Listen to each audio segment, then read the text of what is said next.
صحیح ہے، لیکن وہ پی ڈی ایم کے خلاف ابھی تک تو یہ کہہ رہے ہیں کہ ہم کسی کے خلاف نہیں ہیں اور ہم کسی کو گالی دے کر الیکشن نہیں لڑیں گے. گالی تو خیر دینی بھی نہیں چاہیے، لیکن وہ کہہ رہے ہیں کہ ہم کسی کی مخالفت میں نہیں ہیں، ہم تو اپنا ایجنڈا لے کر آئیں گے. کیا پاکستان میں اس طرح کی سیاست ہوتی ہے گراؤنڈ پہ عامر صاحب؟ پاکستان میں گالی دینے کی سیاست بھی ایک ہی پارٹی نے شروع کی. تنقید کرنا، برے القاب دینا اور حد سے گزر جانا وہ صرف سابق وزیر اعظم کا وتیرہ تھا، اور اس کے لاڈ پیار میں وہ 90 کی دہائی سے ایسی کئی مثالیں میں مل جائیں گی. مثالیں دینا اور حد سے گزر جانا. کیا آپ نے محترمہ بے نظیر بھٹو اور نواز شریف کو اسمبلی کے اندر ملتے نہیں دیکھا؟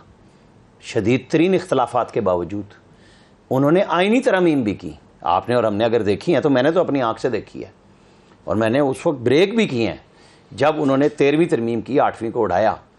اس وقت میں نے خبریں میں چھاپی تھی پوری ترمیم. سب لڑائی کے باوجود یہ کام ہوتا تھا، لیکن نہیں ہوا تو سابق وزیر اعظم کے دور میں. آج جب بالکل ان کو سمجھ آ گئی کہ لاڈ پیار منت ترلے کے باوجود میرے پلے کچھ نہیں رہا، تو مولانا فضل الرحمان کو اصل نام سے پکار لیا اور ملنے کے لیے کہ میں ملتا ہوں. لیکن جب خواہش ہوتی ہے تو کہ جی میں نے تو ملنا آرمی سے ہے، کیونکہ انہی کے پاس پاور ہے، میں نے انہی سے ملنا ہے. یہ سیاستدانوں کی طرف نہیں گئے، اس لیے وہاں اکیلے بیٹھے ہیں آپ. ٹھیک ہے، اب آپ جو نئی پارٹی کی بات کر رہے ہیں، یہ کس نے بنائی ہے؟ آپ کے اور میرے سے چھپی ہوئی ہے. ان کا ایجنڈا بھی کلیئر ہے، انہوں نے انہی کے ساتھ چلنا ہے، پیپلز پارٹی اور نون کے ساتھ. یہ آپس میں الیکشن لڑیں گے اور یہ دونوں طرف سے تعاون کریں گے. جہاں ساؤتھ پنجاب میں ان کا کوئی کینڈیڈیٹ ٹھیک ہوگا، وہ پیپلز پارٹی کو اگر سوٹ کر رہا ہوگا، نون کو کر رہا ہوگا، یہ مل ملا کے چلیں گے. پی ٹی آئی لڑے گی الیکشن، کٹ ٹو سائز ہو چکا ہے، فردر ہوگی اور وہ ایک تھرڈ پاور کے طور پہ آئے گی. یہ سب مل کے، یہ آپ کو اور ہمیں پتہ ہے کہ ایم کیو ایم اور پیپلز پارٹی کس طرح کرتے تھے کہ پورا 5 سال اکٹھے گزارے اور آخر میں opposition leader M Q M کا ہوا اور نگران حکومت خود بنا لی. تو یہ کوئی ابھی آج کل شروع ہے نا کام، ٹھک ٹھک ٹھک ٹھک لگے گی، پھر سیاست ہوگی. مگر جہانگیر ترین صاحب کو کوئی سیاسی کلیئرٹی کے ساتھ کچھ سیاسی نعرہ تو دینا پڑے گا نا، کہ وہ پی ڈی ایم کی پالیسیز کی مخالفت میں میدان میں اتریں گے یا وہ تحریک انصاف کی مخالفت میں میدان میں اتریں گے. کوئی اپنی پوزیشننگ تو کرنی پڑے گی انہیں کہ نہیں کرنی پڑے گی؟ اگر نومبر میں الیکشن ہیں تو پوزیشننگ کون بنائے گا؟ پوزیشننگ اتحاد کے ساتھ بنے گی. یہ آپ کو اور مجھے کیوں ہے کہ جہانگیر ترین صاحب کوئی کرزمیٹک لیڈر ہیں، وہ معجزے دکھائیں گے؟ نہیں.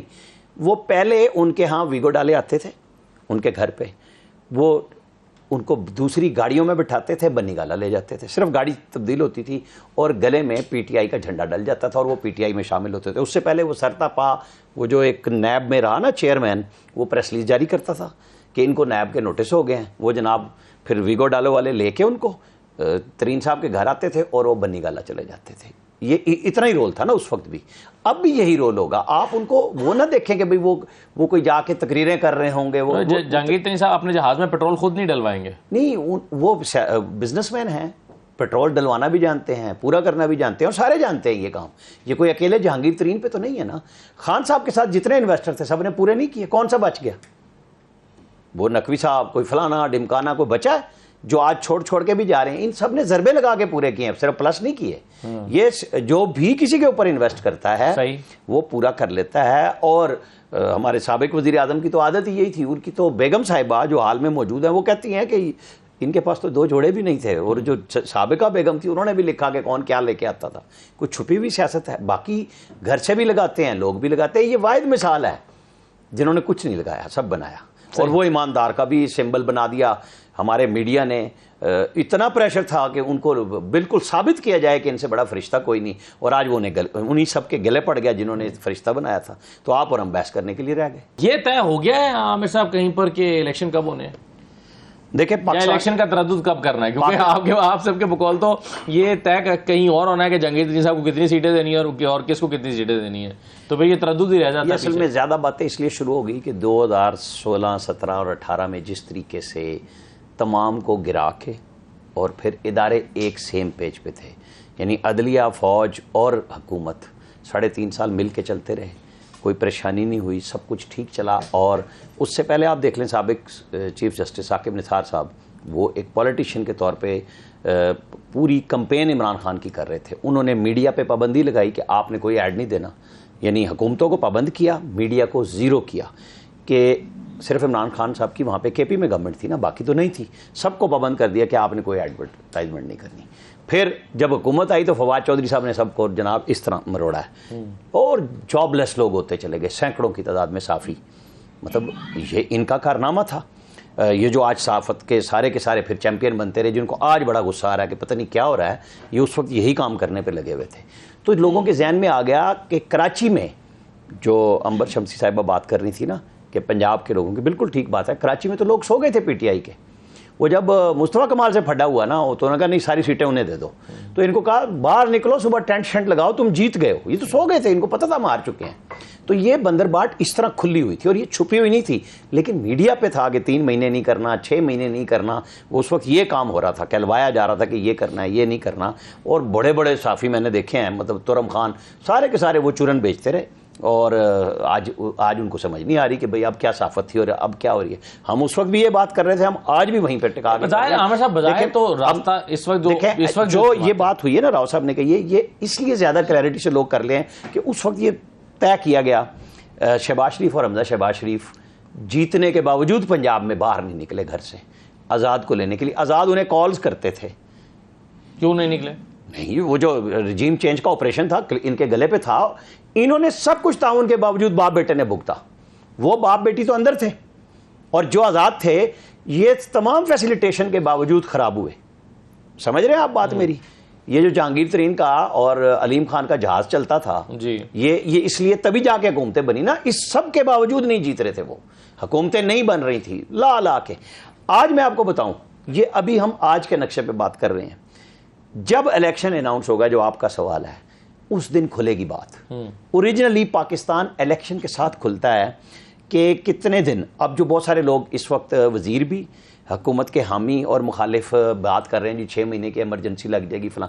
میں آپ کو، میرا اپنا تجربہ ہے کہ یہ لوگ اگست کے پہلے ہفتے میں، میکسیم دوسرے ہفتے میں توڑ دیں گے. یہ 90 دن پہ لے کے جائیں گے کہ الیکشن ہو جائیں.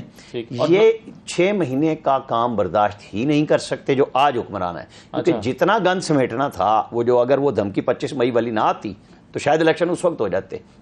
یہ آگے نہیں جائیں گے، 6 مہینے والی کوئی کہانی نہیں ہوگی. اس کے بعد جو نگران بنے گی اور ان کو چلانے والوں نے اگر الیکشن آگے کیے تو پھر صورتحال بالکل ڈیفرنٹ ہو جائے گی. جو آج لڑ رہے ہیں یہ ایک ٹرک پہ سوار ہو جائیں گے، کیونکہ الیکشن سب کو چاہیے. عامر صاحب لیکن اس میں اگر تمام اس وقت جتنی پولیٹیکل پارٹیز ہیں ان کا ایک ہی حریف ہے بظاہر پنجاب میں بالخصوص اور خیبر پختونخوا میں، وہ تحریک انصاف ہے.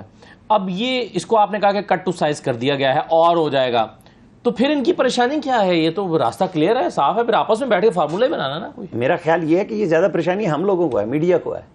آپ کو اور ہمیں حقیقت سمجھنے میں مشکل پیش آ رہی ہے کہ ایک بڑا لیڈر تھا، اس کی بہت بڑی پارٹی تھی، اس کی بہت بڑی فالوئنگ ہے. میں نے 2 لفظ تھی پہ کہے ہیں، تھا پہ کہے ہیں، اور ہے پہ کہا. اس ہے کے لیے وہ پی ٹی آئی رہے گی کہ امید اور روشنی رہے لوگوں کو جو اس کے ساتھ ہیں. ٹھیک ہے، ٹھیک ہے. باقی پارٹیاں ختم نہیں کی جاتی. میں نے اپنے پہلے حصے میں کہا کہ یہ لڑیں گے آپس میں، نور اور پیپلز پارٹی والے. اچھا، یہ الیکشن بھی تو پنجاب میں پیپلز پارٹی لڑنے کی پوزیشن میں ہے. آپ مجھے بتائیں ان کے ساتھ کینڈیڈیٹ کون سے گئے ہیں جو سارے نون سے جی ٹی روڈ پہ آ رہے ہیں؟ پی ٹی آئی یا ایکس؟ نون کے لوگ نہیں جا رہے، نون کے لوگ اپنی پارٹی میں بیٹھے ہیں. وہ ان کا الیکشن تب ہوگا جب نواز شریف یہاں پہ ہوگا، اس کے علاوہ ان کا بھی الیکشن نہیں ہے. میں آپ کو بتا دوں، یہ جو میں بات کہہ رہا ہوں کہ ان کے 13 مہینے ان کی برداشت سے، عوام کی برداشت سے باہر ہے، ان کے لیے بھی ہوپ صرف نواز شریف ہے. وہ الیکشن میں ہوگا تو یہ الیکشن بھی لگے گا اور وہ لڑیں گے بھی صحیح. وہ نہیں ہوگا پھر آپ دیکھ لیں گے. صحیح ہے. عامر صاحب جب تک یہ فارمولہ نہیں بن جائے گا الیکشن نہیں ہوں گے. دیکھیں کون کا کیا، کہاں، کتنا، کس کا حصہ، کیا شیئر، بادل نہیں چھٹیں گے، الیکشن نہیں ہوں گے. ایک تو جو بات پہلے ہو رہی تھی نا کہ نواز شریف نہیں آئیں گے، کیا کریں گے. دیکھیں مریم نواز موجود ہیں اور اہل ہیں الیکشن لڑنے کی، اور انہوں نے ہی اپنے والد کی جتنی وراثت ہے سیاسی وہ ان پہ ہی گئی ہے، اور ان کا ووٹر بھی ان کو فالو کرتا ہے. وہ جلسے بھی انہی کے اٹینڈ کرتا ہے. اور انہوں نے جب آج جو کچھ لوگوں کا خیال ہے کہ ہمیں الیکشن نہیں لڑنے دیا جا رہا، ہمارے نیشنل میڈیا پہ نہیں آنے دیا جا رہا، مریم نواز کے ساتھ سیم تھا. وہ صرف یوٹیوب پہ تھیں اور لوگ ہزاروں کی تعداد میں ان کے جلسوں میں پہنچتے تھے. لیکن آج فرق یہ ہوگا، ضمنی الیکشن ہوئے ہیں ابھی پچھلے 1 سال میں، ایک منٹ، اس کے رزلٹ جو ہے نا، رزلٹ ہونا، ہارنا، جیتنا، یہ سیاست کا حصہ ہے نا. لوگوں کا آنا سب سے بڑی بات ہوتی ہے کہ کیا کوئی لیڈر کے ساتھ آ رہا ہے یا نہیں آ رہا. میں نے بات اس کی ہے. جیت ہار ہی سیاست کا حصہ ہے. یہ میں نے نہیں کہا کہ مریم نواز نکلے گی تو وہ رزلٹ لے کے جائے گی. وہ تو پھر الیکشن ہوگا، میدان ہوگا، پی ٹی آئی کے جو لوگ موجود ہوں گے، جو مخالف موجود ہوں گے، آپ کو اور ہمیں بڑا مزہ آئے گا. ایک ڈیفرنٹ اس میں کرتے ہوئے ماحول بھی بنے گا، الیکشن بھی ہوگا اور میرے خیال میں نواز شریف بھی یہیں پہ ہوں گے, الیکشن کو لیڈ کریں گے. وہ ضروری نہیں ہے کہ وہ اہل ہونے کے باوجود الیکشن وہ اپنی بیٹی کو لا سکتے ہیں آگے. اس میں کو آپ ذہن میں رکھیے گا اس بات کو کہ مریم نواز اب اس بات کے لیے ہی موجود ہیں, اور جس طرح بلاول موجود ہیں کہ یہ ہمارے ہاں پارٹیاں ہیں. اسی طرح آپ مجھے بتائیں کہ جو سابق وزیر اعظم ہیں انہوں نے اپنی پارٹی کے اندر وہ کہتے تھے میرا تو کچھ بھی نہیں ہے, وہ پھر پلے کیا ہے, اگر آپ سائڈ پہ تھوڑے دن ہوئے ہیں تو پارٹی کہاں ہے؟ آپ کی کوئی فرسٹ سیکنڈ تھرڈ ٹیئر شپ, آپ ڈرے ہیں, آپ کی لیڈرشپ بھی بھاگ گئی. وہ گاڑیوں سے نکل کے بھاگتے ہوئے ہمیں نظر آ رہے ہیں سارے, جیل جاتے ہوئے. آپ نے جیل بھرو تحریک شروع کی, وہ ساروں کا پتا پانی نکل گیا. وہ کہہ رہے تھے نا وائس چیئرمین کے, ہمیں تو کہا تھا سی سی پی آفس اتاریں گے. مطلب آپ کو اور ہمیں پتہ لگنا چاہیے کہ یہ وہ لوگ ہیں جو لوگوں کے بچے ہی جیل میں بھجواتے رہے. اس کے بعد تو جرمن جیل کاٹ لیے لوگوں نے. کیا یار, ایک مہینے میں وہ واحد آدمی ہے جن کو وفد بھی جا کے ملتا ہے. پرویز الہی صاحب کا کیا حال ہوا ہے؟ میں نے پرویز الہی کا نام نہیں لیا, میں نے نام کس کا لیا؟ نہیں آپ نے لیا. اور آپ کو میں بتاؤں, میں نے جس دن پرویز الہی صاحب اریسٹ ہوئے تھے, اللہ تعالیٰ ان کو صحت دے, اس میں رہیں, ٹھیک رہیں, بڑی مشکل سچویشن میں ہیں, میں نے باقاعدہ یہ کہا تھا کہ ان کو کسی اینٹی کرپشن میں اریسٹ نہیں کیا گیا, ان کو ڈچ کرنے پہ کیا گیا. انہوں نے کچھ لوگوں سے وعدے کیے تھے پہلی دفعہ بھی, صحیح ہے. پھر جب اعتماد کا ووٹ ان کو مل گیا اس وقت بھی لوگ دیے گئے تھے کہ پورے کر لیں, اپنی اسمبلی نہیں توڑنی. یہ جواب مل رہا ہے, یہ بات ان کو پتہ ہے, یہ آپ نہیں بول رہے تو میں بتا رہا ہوں آپ کو. ہاں یہ سچویشن سمجھیں کہ یہ پھر جن کے ساتھ حساب کتاب ہو رہا ہے وہ آ کے پریس کانفرنس سے جن کو اجازت ہے وہی کر رہے ہیں, ایسی بھی بات نہیں ہے. صحیح ہے. تو ہمارا پھر ادارہ ایسے کام کر رہا ہے نا, اینٹی کرپشن کا ادارہ بھی ایسے ہی کسی کے لیے کام کر رہا ہے, نیب بھی پھر کسی کے لیے کام کر رہا ہے, سارے ادارے. نیب نے کیا ہے سر تپا ان کے, کیا مجھے یہ آپ کو گواہی نہیں مل رہی کہ ڈی جی ایف آئی اے بشیر میمن نے سٹنگ پرائم منسٹر کے بارے میں ان کے ہوتے ہوئے کہا کہ مجھے کہا گیا خواجہ آصف رانا ثناء اللہ کو غداری میں ڈالو, جن کے بارے میں لہذا یہ باتیں آپ کو سننی پڑیں گی. وہ کہتے ہیں کہ میرا تو کوئی اختیار ہی نہیں تھا, وہ تو کوئی اور کر رہا تھا. وہ کہتے تھے کہ شہزاد اکبر سے وہ چل جاتا ہے, ٹھیک ہے, چیئرمین نیب. رائٹ.